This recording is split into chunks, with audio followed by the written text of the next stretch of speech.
is something with an influx or with arrival of people from the United States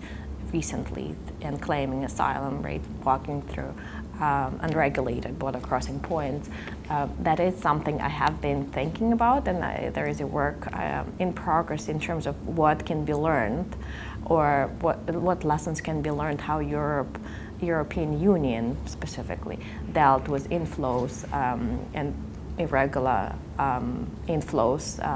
at different stages of its existence since its 90s, and what can Canada do. So that is questions that I have, and I don't have an answer yet, but where Canada has responded by now is trying to not politicize it, right? Because I think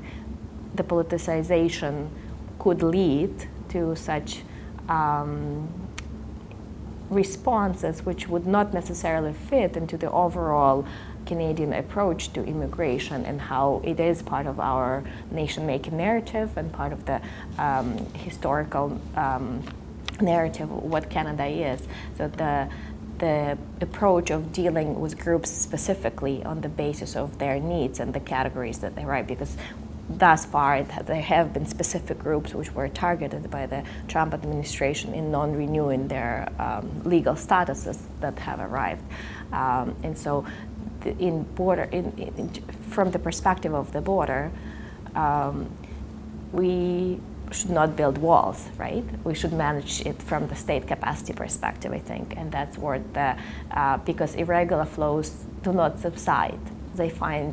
People find ways when they are in need to find safer place, they will find ways to get to the territory, and that's the major lesson for Europe. So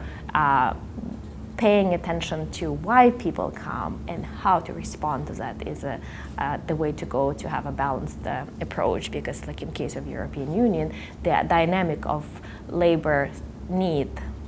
and the dynamic of causes of why people move is